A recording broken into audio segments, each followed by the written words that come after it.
Hello बच्चों, question is a 2 gram sample containing MnO2 is treated with HCl liberating chlorine 2. The chlorine 2 gas is passed into a solution of Ki and 60 ml of 0.1 molar sodium thiosulfate is required to titrate the liberated iodine. The percentage of MnO2 in the sample is. Key concept of this question is stoichiometry of redox reaction. Stoichiometry of redox reaction. जो यहाँ पे हमें statement जो given है, हम उसके लिए redox reaction जो रहेंगी वो लिख लेते हैं और फिर स्टोइचियोमेट्री के थ्रू हम MnO2 का मास निकाल लेंगे।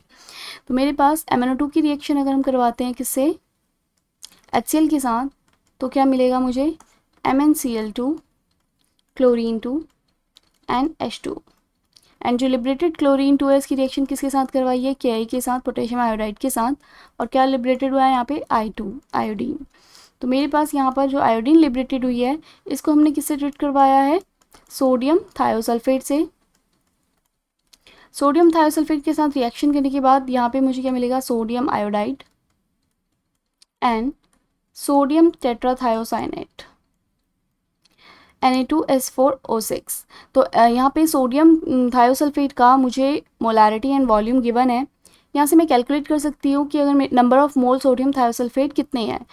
नंबर ऑफ मोल का फॉर्मूला क्या होता है, N इज इक्वल टू में MV, molarity multiply by volume. तो मोलैरिटी गिवन है 0.1, वॉल्यूम इज 60 ml। तो मेरे पास यहाँ से नंबर ऑफ मोल निकल कर आ जाएंगे, that is 6 millimole. 6 millimole sodium thiosulphate के अगर यूज़ हो रहे हैं तो यानी कि I2 कितना मेरा यूज़ होगा यहाँ पे, I2 एंड सोडियम थायोसल्फेट का जो स्टेशियोमेट्री है वो 1:2 है।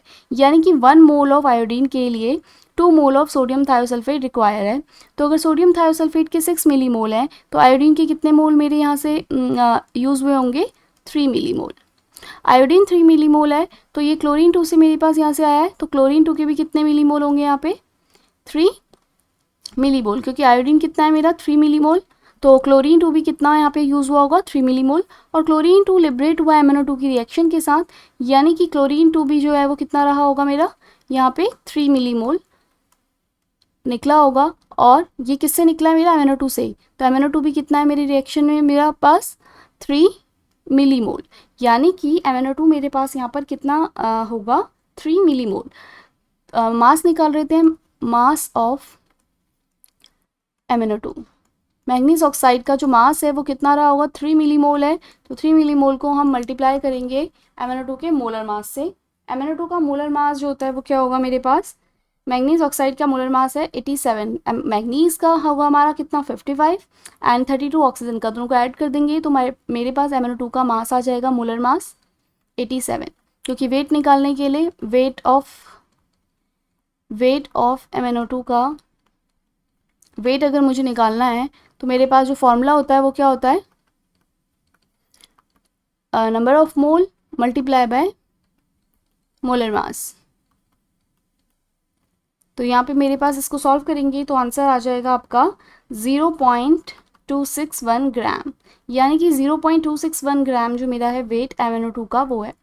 अब मेरे पास क्वेश्चन में क्या गिवन है, क्या निकालना है मुझे, परसेंटेज ऑफ मैग्नीज ऑक्साइड। तो परसेंटेज निकालने के लिए मेरे पास जो गिवन जो दिया हुआ है वो कितना है, 2 ग्राम। तो यहाँ से परसेंटेज निकाल लेते हैं, परसेंटेज ऑफ MnO2